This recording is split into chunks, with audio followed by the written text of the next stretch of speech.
Hey guys, welcome back. I know it's been a while and I'm really sorry about that, but to make it up to you, I'm going to give you this video. This is the video I promised you at the beginning of this year during my spoiler-free review of Resident Evil 7, where I was going to get into the nitty-gritty of the things I didn't like as much about Resident Evil 7, because it was a great game, but there were some things that could have been better. Things that I think could have elevated it really to the level of Resident Evil 4, which not only changed the survival horror genre as we knew it, but it changed gaming in general. It really did.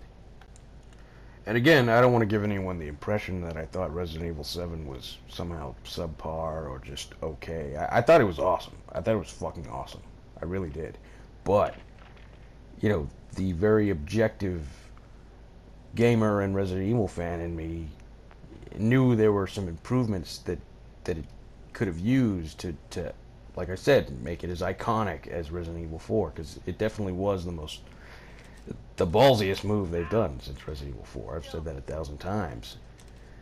And so what are those things? And why am I waiting so long to put out this video? Well, part of it was because I wanted to wait till the Not a Hero DLC would drop, which was supposed to have come out, back in spring. But hey, it didn't come out back in spring. We know what happened. It just now dropped this month on the 12th, along with the second DLC, second story DLC, End of Zoe. And in a way, it works out because now I have a full, complete picture, and some of the things that I thought could have been better were sort of addressed in both of those DLCs, but not completely.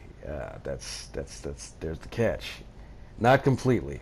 Now, I'm making this video now for the people that have already played the game and know everything about it,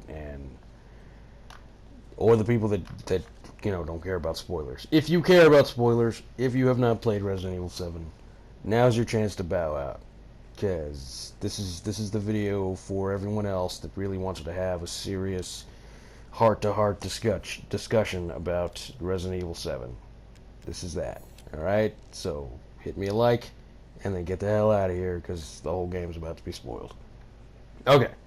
Now, with that out of the way, let's get into a few of the obvious ones. Now, the first one is the lack of enemy variety. Now, some of you may be thinking, why is that a spoiler?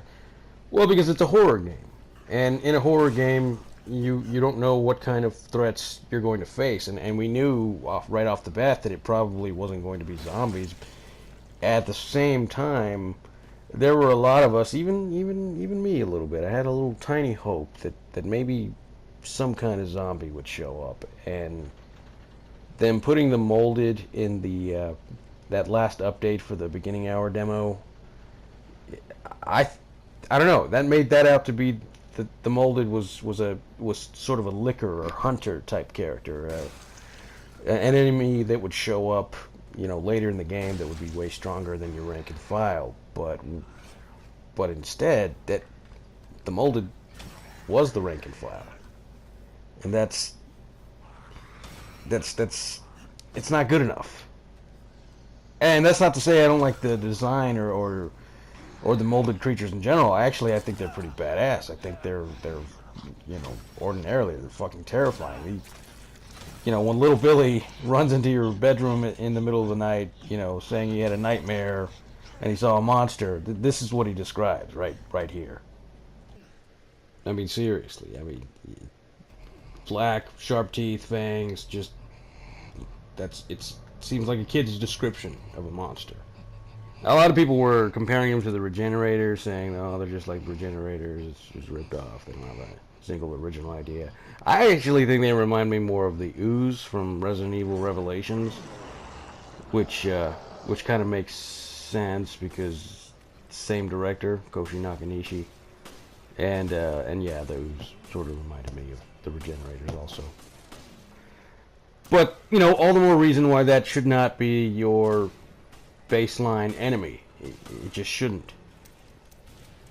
And in my opinion, the molded look way fucking cooler and scarier than the Ooze or the Regenerators. But I mean, if you ask anybody, everybody's tired of them now. I mean, you wasted it, Capcom. I mean, what should have been a really cool and terrifying enemy, a memorable enemy like the Licker or the Hunter, was wasted because that's all anyone fucking saw in Resident Evil 7, and it's a real shame because it's a really ingenious sort of monster. I even like how they got their name. I mean, all of that is really fucking cool, but I mean they blew it, and so I have two ideas because you probably couldn't have done both of these ideas, but my first idea is I actually would have put some sort of traditional kind of zombie in the game, and one of the reasons that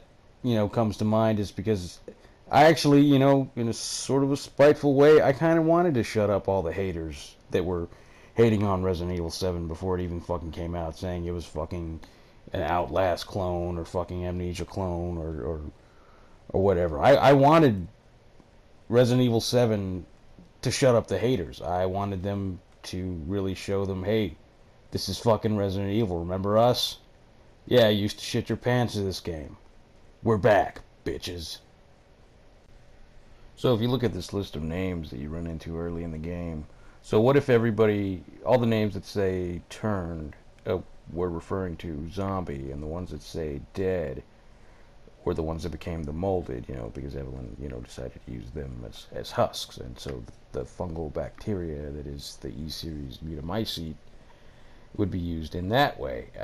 I also love, I actually kind of predicted that the threat this time would be a bacteria of some kind, probably a fungal bacteria because of the black mold in the, all the trailers and stuff. And the reason I felt that way is because bacteria it hadn't been used before as a bioweapon in the Resident Evil series, and The Last of Us kind of took the whole fungal zombie thing to a whole new level. I really like that about The Last of Us. But to be completely original, Resident Evil would probably try to use bacteria, and some things that supported that were like the image of the dog or the fox or whatever being eaten, time-lapsed by maggots. Bacteria also feast on decaying flesh.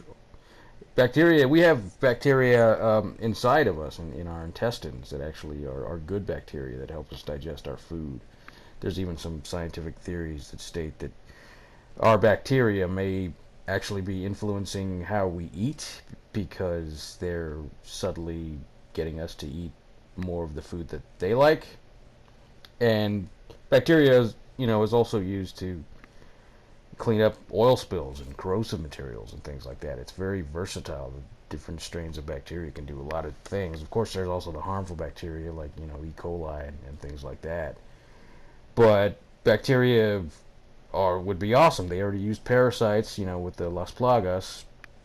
Bacteria were the natural, next step, and I was actually right about that. I kind of wish I had made a video with that theory, so that everyone would think, hey, you were right.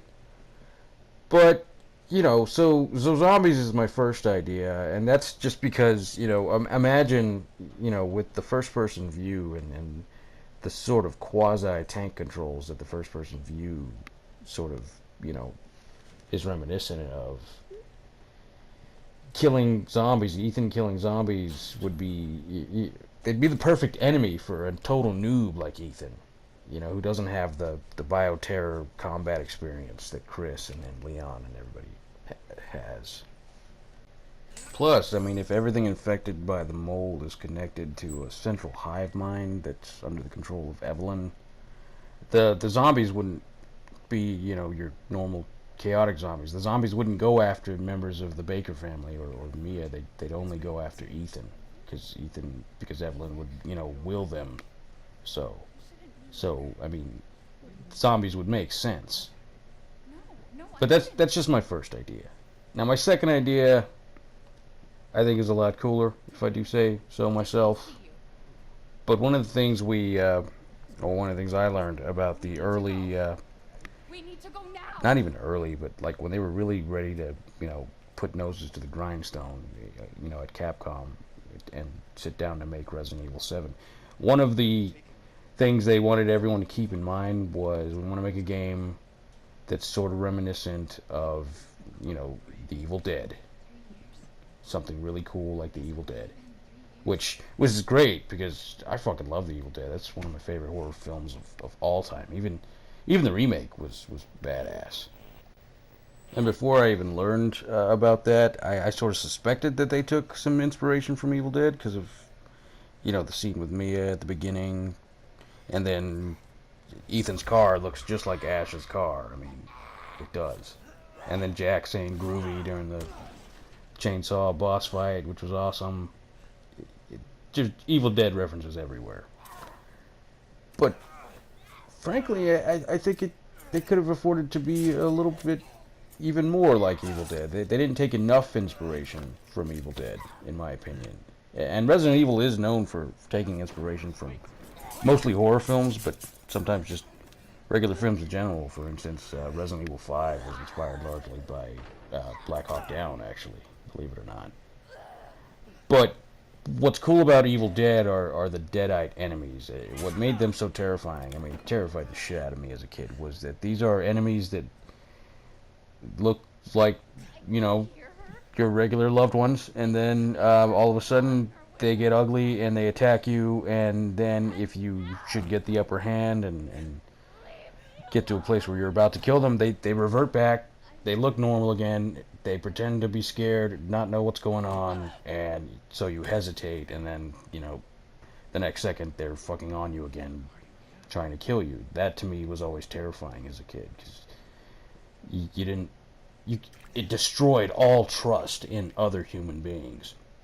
And frankly, that would have just created such a badass, just terrifying atmosphere for this game.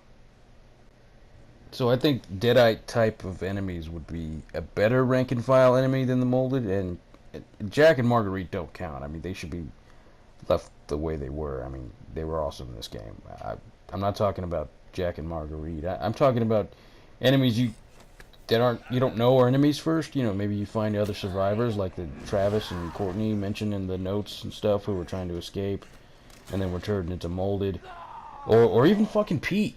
You shouldn't have killed off Pete. Pete would have been a great fucking, like, Deadite type enemy. Fighting enemies like Mia, who go back and forth and sort of retain their personalities but are just all trying to kill you. I mean, I fucking love beating the shit out of my wife in this game. It gave me like a Total Recall flashback hard-on, alright? And that's a good thing. So just imagine fighting more enemies like this, you know, desperate struggles, and they'd all be different, because again, they retain their personalities, so some of them might not be so direct. They might actually, like, try to hide and come at you when you least expect it, and these wouldn't be enemies like Jack that could get up after a few seconds. You know, they'd be sort of killable, but then you'd see them again later, because they don't really die. Just, I mean, imagine that for a second. Imagine you're walking around, you know, part of the house, and then from behind you, you hear all of a sudden, "Unfucking believable!" And then it's Pete, and he comes at you with a knife or a pair of scissors or something. How awesome would that be? And that would also really explain a kind of a major plot hole for me. Was Mia was the only character, the only enemy like her. She was Jack was under the full control of Evelyn. Marguerite was under the full control of Evelyn. Lucas, as we know, was pretending to be under the full control, but was secretly immune. But Mia was the only one that acted like Mia. She would go in and out of, you know, cogent thought and being herself. Like, what made Mia so special? Was it just because Evelyn wanted her to be her mommy, so she didn't turn her into a fucking molded? Like, how does that work? The process by which, you know, someone becomes a molded isn't really explained, and the E series, you know, asset was considered a success, but if all that asset's going to do is turn people into molded, I mean, I don't think that should be considered a success. I think a bioweapon that could turn people like Mia, you know, even keep the bacteria in them, and then they could act as sleeper agents and activate at just the right moment, you know, put them the perfect position to assassinate, public figures or whatever. That right there would be a fucking success of a bioweapon to me. I mean, as it is right now, Evelyn was considered a success, and I don't get it. Like, there are a lot of flaws with Evelyn. I mean, and then what makes you think you can control a little girl, a child of any kind? I mean, a lot of children can be manipulated easily, but if they're ever turned against you, it is difficult to turn them back. So that seems like too much of a liability to me for that to be considered a success. I mean, but a bioweapon that could do what I just described, I mean, that kind of shit can overthrow governments. That would make the E-Series Mutamycete the worst threat that anyone in the Resident Evil series has ever faced, and it would have been faced, ironically, by poor Ethan Winters. I mean, that's a pretty serious threat. If you could make molded and like Deadite type of enemies, that would be awesome, but terrifying at the same time. Plus, I mean, when I first played this game and I got to the part with Mia in the very, very beginning, I kind of thought, awesome, there's going to be more enemies to face like this. I mean, and the trailers that I had seen sort of reinforced that thought, because everyone saw the dinner scene with Ethan, and it was another thing that reinforced why I thought it was bacteria, because they were trying to feed him. They were trying to feed him, not inject him with a plaga, not inject him with a virus or anything. But they were trying to feed him. And remember what I said about bacteria living in your intestine. That's another reason I thought it was going to be bacteria. And then there was all the rotting meat and shit from the demo that was in the house. I mean, it just screamed bacteria to me. But again, if the end game is to turn the people that you feed the bacteria to into molded, that's lame. It's not a fully realized horror threat, and that's one way that I feel Capcom sort of, they didn't go for gold. They didn't, sky wasn't the limit. They just went with, I don't know, a safe idea. But even then, I think it bit them in the ass. I really do, because it wasn't enough, and that was one of the chief criticisms of this game was, yay, molded. And it's a shame, because again, I think the molded are cool, but not as the rank and file. That's a mistake. Not as the standard threat. That's because you blew your load. There it is. I mean, and who gives a fuck if anyone accuses you of ripping off Evil Dead? So fucking what?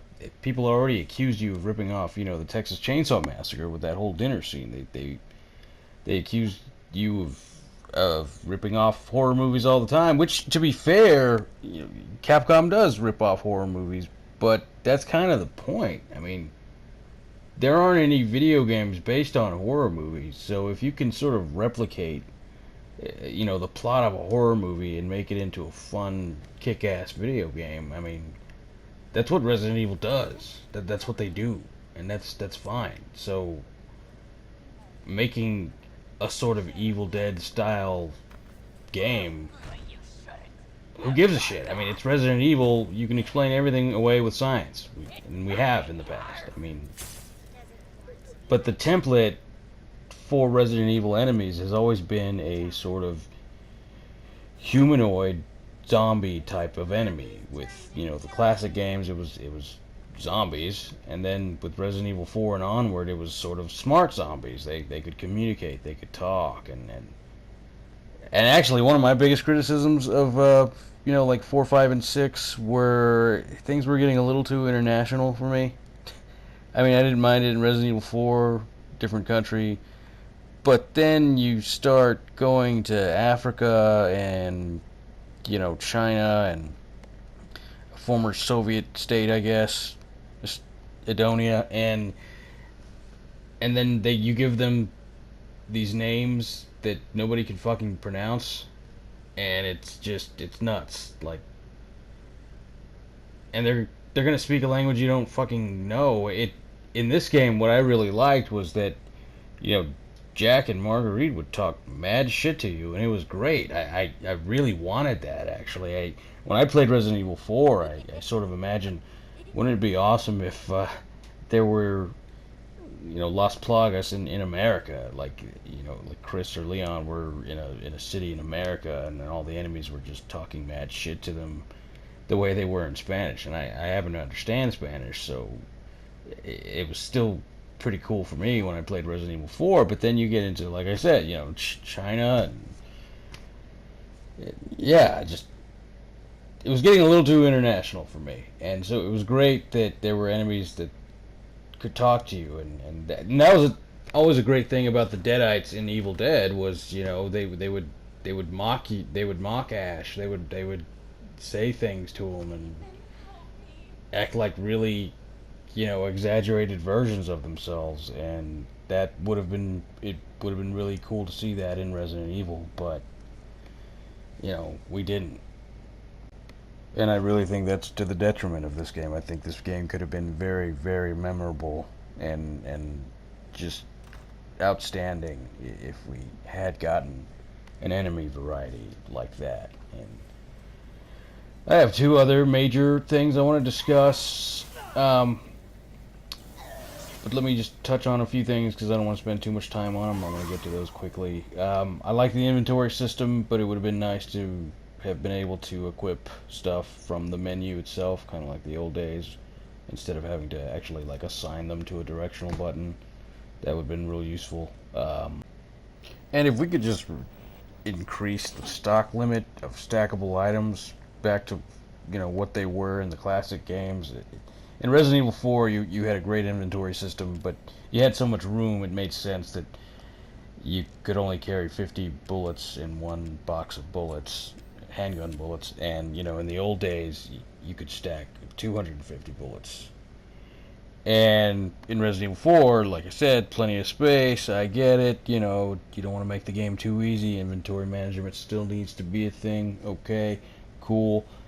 But where Resident Evil 5 really fucked up, because it would have been totally usable and okay if they had just restored the stock limit, the stack count, to back to what it was in the old days. Like, if I could carry 250 fucking handgun bullets in Resident Evil 5, I wouldn't have to worry about so much bullshit, especially if you're not going to let me pause the game when I go into the inventory screen. It would have been so much better if I didn't have to worry about that, and every Resident Evil game since has had such a low, stock count, and it would have been nice to be able to carry, because I feel like, if scarce ammo is going to be a thing, which is fine in a survival horror game, that's kind of what, the name of the game, but I feel like I'm being punished for conserving my ammo well, because I can't carry a whole lot, and I feel like,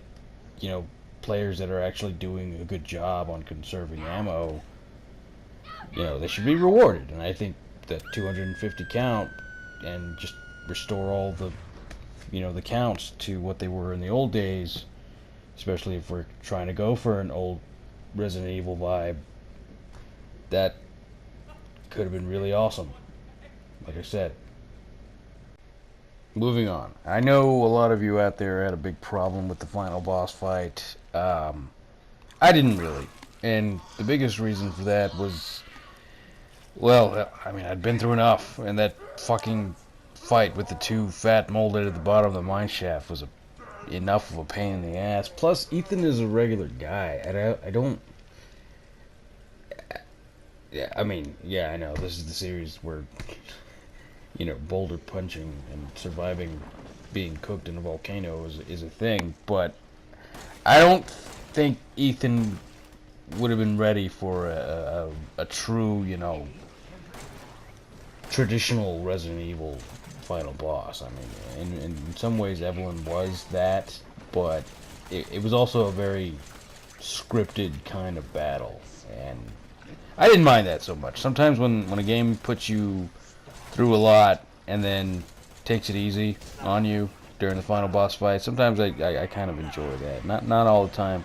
It depends on the circumstances, but in this case, I didn't mind it so much. You know, you'd already been through so much, and the whole thing was very cinematic and epic. And now, now what I did have a problem with, I'm sure some of you have been waiting with bated breath on this, is the new Redfield. This motherfucker right here. This, I believe, actually, in many ways, is probably the biggest mistake that Capcom made with this game. I want you to imagine, right now, that helmet comes off and you see the exact same guy who fought alongside Sheva and Piers in the last two games, okay? The exact same guy. Even maybe with Roger Craig Smith's voice coming out of him. Imagine that, okay? You get through the whole game, helmet comes off, and then you see the Chris Redfield that you know and love, okay? And then we go through all this, and then, you know, it zooms out and you see the Umbrella logo. That, imagine how much more powerful this ending would have been. And how much more of a twist it would have felt like. Because it's, you know, it is Chris, and then we see an Umbrella logo. What the fuck? A big, giant WTF moment. Instead, we got another kind of WTF moment. Because we completely, entirely changed the look of Chris Redfield. And let me tell you something, that I'm actually not going to be like a lot of YouTubers out there on this. I can actually explain to you why you shouldn't have done this. Why this was a mistake. I won't just cry about it and bitch about it. I'm actually going to explain why I feel that it was a huge mistake. Besides the fact that it was an obvious bad idea with the whole reception to DMC Dante and new face and voice Frank West from Dead Rising 4. But I don't know. I don't know how much Capcom pays attention to the games that they don't develop themselves in-house. But they really should have learned their lessons from both of those incidents. Okay, they should have known better, number one. Number two, if you were going to shake things up and move things into the first-person perspective, if you were going to take the series into a direction that it hasn't gone before, but that you still want players to know, hey, this is the same old, good old Resident Evil you know and love, just play the game, give it a chance. I mean, and I know they cared about that, because, you know, they came out with the beginning hour demo and the trailer on that same day, and everyone was, you know, again, everybody was accusing it of being, you know, amnesic Emily wants to play Outlast, and so every, you know, piece of promotional information they dropped afterwards sort of addressed a lot of those concerns. They, you know, after the Lantern, you know, trailer demo, you know, with Mia just hiding and shit, and a lot of people were accusing it of being like Outlast. Their next trailer, they featured Ethan wielding a gun, and they added to the demo with an update, you know, handgun bullets you can find. They were trying to say, hey now, that there's going to be combat, calm down, chill out. So I know Capcom cared about wanting to reassure players that this was the Resident Evil that they know and love. And by changing Chris Redfield that much, you it just triggers those fans that you wanted to not lose. I mean, it really fucking does. I mean, that was such a huge mistake. And what's worse is their excuse for why they did it. It just doesn't hold up. I'm sorry. It doesn't fucking hold up. I mean, they said, well, you know, we're using this, you know, 3D photo scanning technology, and so, you know, this is kind of what Chris would look like if he existed in real life. Yeah, okay, that's interesting, Capcom, because you remember this guy? Yeah, this is Chris Redfield from the Resident Evil remake. And he was based on an actual person, and that would be this guy. This here is Matt Mullins. Maybe, look at that. Look at that. That's fucking Chris Redfield. Maybe you just forgot what his name was, Capcom, and so you couldn't, get his contact information and call him up and have him come back in and be Chris Redfield again. Maybe that's it. Maybe Shinji Mikami, when he left the company, he took all that contact information with him. But yeah, so Chris Redfield does exist in real life, and you fucked up and got someone who doesn't look anything like him. And your bullshit excuse it doesn't, sorry, it doesn't fly with me. It doesn't make any sense. Resident Evil 7 is one of the best looking games I've ever played. It looks better even than the CG movies. It really does. But if the cost of having such a good looking game with a good looking, digitally rendered world, if the cost of that is that the beloved characters of the Resident Evil series aren't going to look like themselves anymore, then I would almost rather have like Resident Evil 6 times 10, just an action all out. As long as the characters are themselves, I would almost rather have that. Not entirely, but I would rather they scrap the RE engine and just do things the way they were. Focus on horror still, but if the characters are going to look, like themselves, I'll take it. And I don't want to see that, because the Resident Evil, engine, RE engine, it looks great. It makes everything look great. And they're probably using it on the Resident Evil 2 remake, but I swear to God, Capcom, if Leon and Claire don't look anything like themselves, you're going to lose fans. You're going to lose fans. And I'm not going to be one of them. I'm very loyal, but I'm going to make another video where I explain why you did something really fucking stupid. I'm going to be there. I'm going to be that guy. I'm going to be that best friend that is one of the only people that tells you where you're fucking up. That's going to be me, and a lot of us on YouTube. We don't want to see that. We don't. Now, before they gave us their bullshit reason on why Chris looks the way that he does, they said that if they tried to just copy paste the head of Chris from 5 or 6 on that body, it would look awkward. It would look weird. I wouldn't fucking care. I don't think anyone would fucking care how weird it looks. The Resident Evil main characters have always had a more sculpted, perfect look to them that the NPC characters that were all around them didn't have.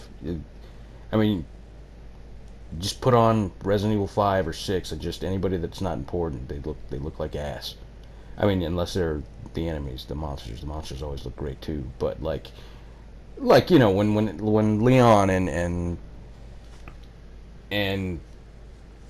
Helena were in the church or in that apartment building, everybody looks like ass. They're the only characters that look good. So in a way, we're used to that. Nobody would have fucking cared. But the other thing is, you've explained in the past that for Resident Evil 5, you took the base, image of Matt Mullins, but that you sort of enhanced his look. You kind of changed his face around a little bit, gave him bigger muscles to make him look more heroic, which I should point out, nobody asked you to do. Nobody asked you to change the look of characters from game to game at all.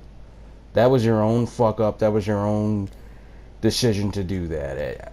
If Chris in Resident Evil 5 looked exactly the way he did in Resident Evil 1, the remake, nobody would have played through that game and been like, I kind of wish that he looked a little bit more heroic. I wish he looked like he went to the gym every fucking day and used steroids. I really wish Chris looked that way. Thank you, Capcom. Thank you for roiding out Chris. Nobody asked you to do that, okay? So you're saying that if if you got, the original Matt Mullins, that he would look too different, but you're okay with getting a guy that doesn't look anything like him and doesn't look anything like Chris. You're okay with that? Like, this game should have almost been a complete reboot if you're going to change the way the characters look entirely. I mean, really, so that backward logic, I mean, it's bullshit. It's PR spin, is what it is. And I hate when companies do that. Because Capcom's not the only one. EA's doing it right now about Star Wars Battlefront. But Bungie's doing the same thing with Destiny 2 and the Eververse. I mean, I hate when companies do that because it's like they assume we're stupid. And I hate that, okay? I really hate that. The truth is so much better. I mean, when Combo Fiend was trying to get in front of the whole controversy about Marvel vs. Capcom and why the roster was, kind of lacking, even though they said,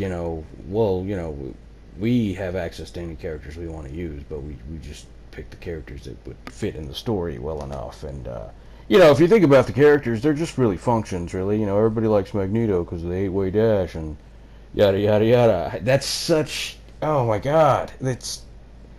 I don't even need to go in length about that. There's videos for that. Then there's the famous, function video where it just shows everybody in wireframe, and, that's bullshit. Because I don't actually even blame Capcom for the lackluster roster of Marvel vs. Capcom. I don't. I blame Disney and Marvel, who probably told Capcom, hey, if you could maybe not use any of the characters that Fox owns the movies for, so we don't end up promoting their movies. That would be great. Yeah, I think that's what happened. And if Combo Fiend had said that, I'd have been like, cool, man. Sucks that they want to put that pressure on you, but man, what are you gonna do? I'll go ahead and play your game and support it, which I did anyway. And it is a great game, and you should play it if you like the Marvel vs. Capcom games. And Disney just bought most of Fox anyway, so hey, maybe we could see the X characters down the road. But again, it goes to like, just tell us the truth. We'll understand. Tell us you fucked up and got a guy who doesn't look like Chris because you didn't know that Matt Mullins was used to be the face model. That's honestly what I think may have happened. They didn't know that Resident Evil 1 Chris was based on an actual guy. Because there are a lot of things that are telling me that Capcom, at least, doesn't really give everyone in their company enough information. Like when DC Douglas, the voice of Albert Wesker from Resident Evil 5, came in and did lines for Umbrella Corps, the game that everybody hates. He was reading lines that were, to the effect of, the reports of my demise have been greatly exaggerated. And then DC Douglas, reads that, looks up at the guys in the studio, and is like, guys, does this mean what I think it does? And all they told him was, we don't know. I don't know. Just read the lines, okay? That's what they gave us. Just read the lines. We don't know. Even the crew behind Umbrella Corps didn't know what they were giving DC Douglas to read. They didn't get any kind of confirmation that Albert Wesker was in fact still alive. They didn't fucking know. And I wonder how prevalent that is within the company. That, that a company with an oversight like that, I feel, would also have an oversight of not knowing that Resident Evil 1 Remake Chris was actually a real guy, and they could have gotten that real guy to come in and have his whole body, face, and stuff scanned, and then we would have a real authentic, Resident Evil Chris. And not only that, but it would be a perfect homage to going back to its roots. You know what I mean? Chris looks like old Chris again, and we'd go from there. And then hopefully, if we ever see Jill, they'll call back Julia Voth, because Julia Voth was the perfect Jill, and we could go from there. I mean, so I don't know. Capcom doesn't seem to be telling everyone everything, and who knows, who who's left the company and who's retired, you know, did they take information with them? I don't know. It's almost like I'm doing most of the work that they need to be doing, and fans like me are pointing this out to them, and they're learning shit for the first time that they should have known because they work for the company responsible for the franchise we love. But the funny thing is if I could find out shit like that on my own, and the Wesker thing, the DC Douglas thing, I actually learned from DC Douglas's interview with the guys from Resident Evil. You should definitely hear that interview. DC Douglas is hilarious. He's great. But that came from him. That's what he told everyone in the interview, was that he read those lines and they didn't know what those lines meant. And if I can find out shit like that, if I can find out that Matt Mullins was who they used in Resident Evil 1, if I can find that kind of shit out, if you guys can find that kind of shit out on our own, why can't the development team making Capcom's Resident Evil games do that? You know, why are the fans being more due diligent than the company making the game? Why is that? I would just like to point that out, you know? And, you know, it sounds like I'm being really harsh, but no, I love Capcom. This is tough love. Because, you know what, I think a lot of you Capcom haters out there that say that, you know, they're just fucking greedy, I think you're wrong. How many Capcom games out there are littered with fucking microtransactions and loot boxes and shit like that? There aren't many, okay? You know, they're not going to do the EA or the Activision thing. Instead, to make extra money, because it's hard to be a video game company out there these days, it's hard to get their games to sell.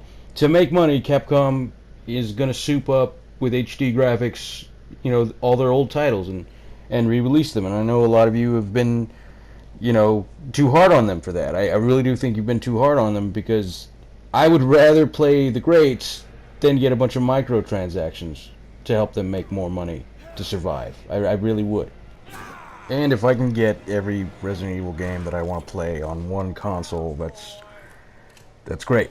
That's great. And then I can recommend the games that maybe some of you guys missed, and you'll check them out, and then, you know, that's more money for Capcom. I have no problem paying Capcom multiple times for the same game, as long as the game is you know, made better and looks better and, you know, slightly improved. I have no problem with that. I would rather do that than, you know, buy microtransactions and have to open loot boxes, and because it is fucking gambling. I would rather do that. But Capcom does not, so Capcom doesn't do that.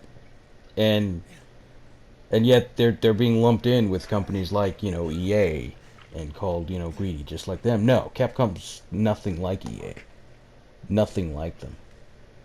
A lot of people really need to understand that, because they're not that company.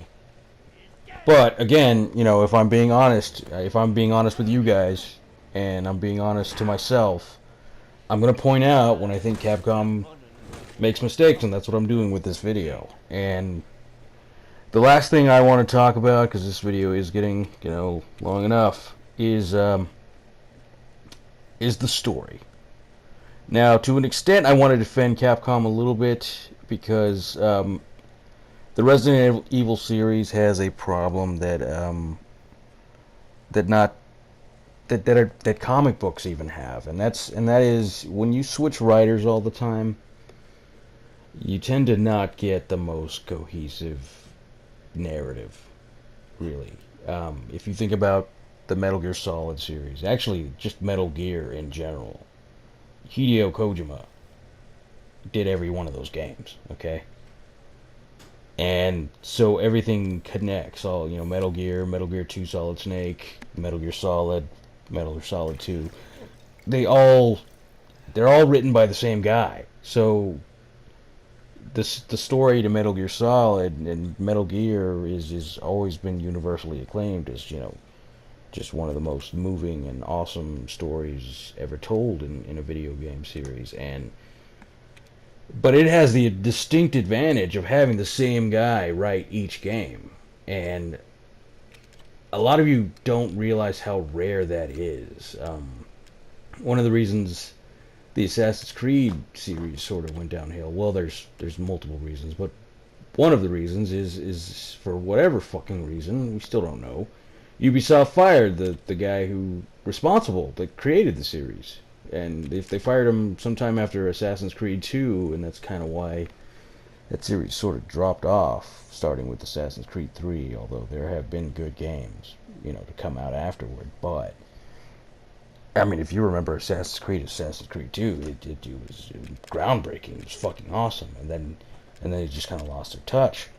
Resident Evil has that same problem. They don't have the same guy doing the story every time. There was even a different director from the original Resident Evil 1 to Resident Evil 2. You had two different directors. They were both good, and that's why both of those games were good, but you don't have the same guy with the vision, and so you see a lot of plot lines not revisited. You see a lot of questions being left for us to ask, and this game is not it's not immune to that. In fact, it's even worse. When I first heard that they were getting Richard Piercy to write the story, I was psyched, because this is the guy that gave us Spec Ops: The Line and Fear. I never played Fear, but I'll probably check it out because I've heard nothing really but good things. But then I beat the game, and I kind of expected more from Richard Piercy. And then, in the credits, it lists his name under narrative consultant, and what the fuck does that mean, Richard? Did you write the story or not? What does that mean? So, one major mistake I think they made was they introduced an organization in the last game known as the Family. And one theory I had, and again, I should have made a video about this, but this one I actually would have turned out to be wrong. One theory I had was that, when you beat the beginning hour demo, it says the family is expecting you early 2017. And, you're supposed to think it's whatever family that Jack Baker's referring to when he's like, welcome to the family, son, and then knocks you the fuck out. I guess you're supposed to think of that family.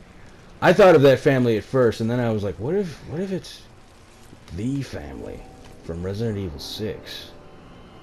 And then the history buff in me sort of like, wait a minute, so Resident Evil 7's going to take place, on a plantation, and plantations have been around for at least since the founding of the country, and the family from Resident Evil 6 supposedly has been secretly running large parts of the government since the country's founding.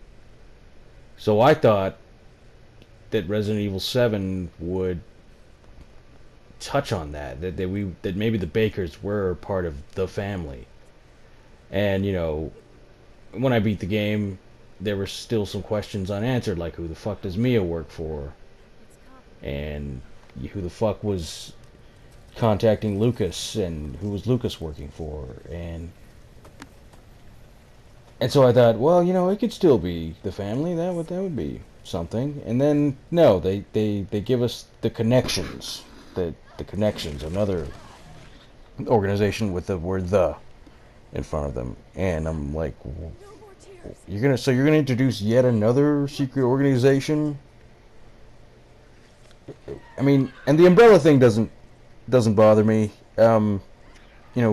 Companies, when they go bankrupt, a lot of times they'll get new leadership, and sometimes they do reallocate. I mean, sometimes a company does become entirely something else from what it used to be. I mean, take Nintendo, for example. Nintendo actually used to make card games, and then they became a video game company. So it's not nuts. But however, I do think I want to. This is kind of contradictory. I do want Albert Wesker to still be alive, because he was great. He was a great villain. But at the same time, I hope the new Umbrella is a force for good, because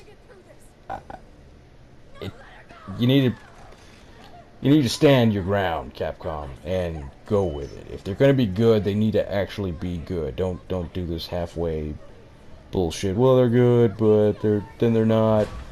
Also, I mean, that would be a great way to bring Jake back, because Jake Mueller is a mercenary, and what better way to actually, like, I don't know, learn more about his father than to join Umbrella, which is now good, and we could see Jake again, you know, in his full Umbrella gear, and we could maybe fuck shit up with him, you know, and maybe he and Chris could, you know, cross paths again. I mean, that would be great.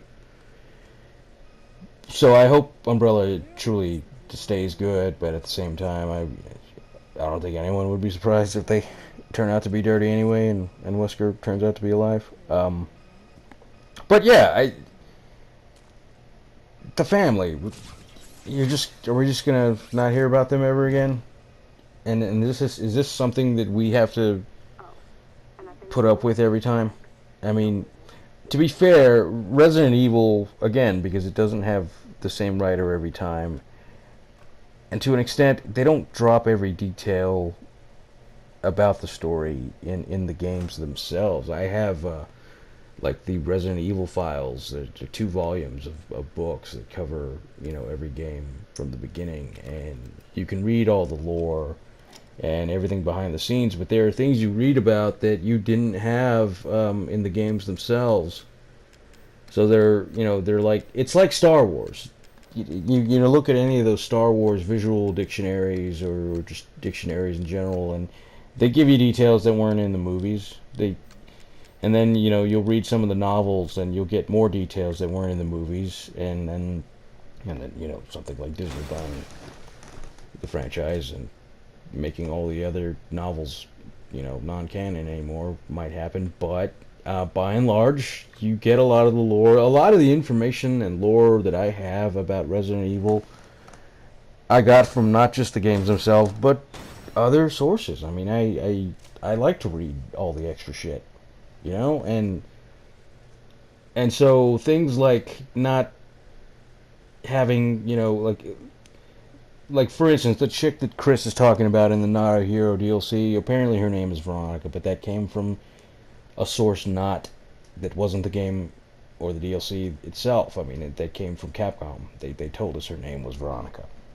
but you know, it wasn't in the DLC. And then, you know, I suspect that Joe Baker is sort of immune because he lives in the wilderness. He lives, you know, basically in the swamp, and his body is constantly exposed to bacteria probably, so he's probably got a pretty great immune system.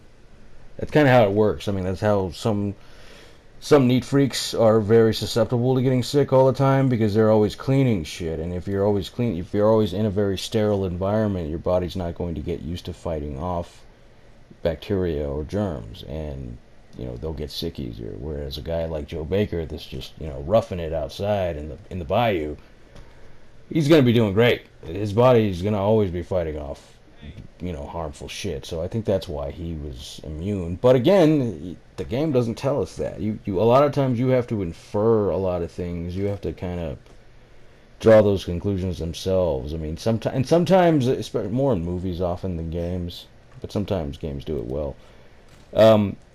There are things that they try to be subtle. They don't spell everything out for you. They let a keen mind, a keen viewer, sort of deduce certain details themselves rather than spell it all out for you, because that's just, you know, what they do. And to some extent, Resident Evil's always been like that. They've always kind of come down on the story. Critics have, but you know, so in a way, the story, the DLCs, let me just say this, I do think the DLCs were exactly what I was expecting them to be, which is a good thing, in my opinion. I got really what I wanted out of those. I actually did. I wasn't expecting anything too groundbreaking. I just was expecting to have fun. I wasn't expecting End of Zoe to be as fun as it was. That one was fucking great, and it really surprised me. But again, you know, so the story, while it could have been better, I was especially expecting it to be better because Richard Piercy was doing it. If you have not played Spec Ops: The Line, fucking play that game because it is awesome. So I was so psyched when I heard Richard Pearcey was doing the story. But again, you know, how much control did he have over the story, and how much did he have to just do for Capcom? I mean, I don't know. But that was sort of it. That was sort of what we got, and it could be better. You almost should Capcom hire maybe a fan who has played every single fucking game and remembers every fucking detail. Because, you know, every once in a while, Capcom will actually do right by the lore that has been established so far. Resident Evil 6, I mean, a lot of people hate it, but again, there was a lot of fan service in that game. We finally got to know what happened to Sherry Birkin after Resident Evil 2. I mean, we got to see Leon and Chris meet each other face to face for the first fucking time, and yet that game is universally lambasted and just shit all over. And then, you know, it to an extent, I kind of want to set an example to everyone. To, you know, it's okay to call out Capcom when they do something you don't like, but don't shit on an entire game when there actually were things that you did like about it. Don't pretend there was nothing you liked about it, if that makes sense. And if there truly wasn't, then, you know, explain why. Explain why, because if you're a fan of the series and you don't like the direction it's going, it's more constructive to tell people what you didn't like and why you don't like it. I mean, it's almost a hipster thing. If nobody else, if you got the game you wanted, but it wasn't generally popular, at least to, you know, a few other people, then your game series would die. There would be no money for it. Capcom would see no reason to continue that series. And I don't think, you know, I don't think that's what you want, you know? I mean, finally we're getting Mega Man 11. That's fucking awesome, and it's finally not going to be a gimmicky, you know, 8-bit game. It's actually going to be a real Mega Man game, which I am super psyched for. And Street Fighter V is going to get a lot more content, and that looks cool. So it looks like Capcom, again, they're getting some things right. And then the announcement for Mega Man 11 is apparently, you know, a year in advance of when it's supposed to come out, which begs the question, man, why don't you just give us something on the Resident Evil 2 remake? You know, and then announce the release date a fucking year later. That would be fine. It would be giving us something. So, I mean,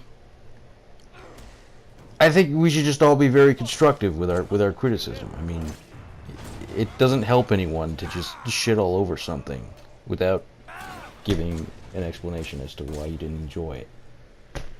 So, I mean, what do you guys think? Do you like my ideas? Do you think Capcom should hear this, you know, advice from me? I mean, if so, you know, spread the video around a little bit. Maybe, you know, tell people about it.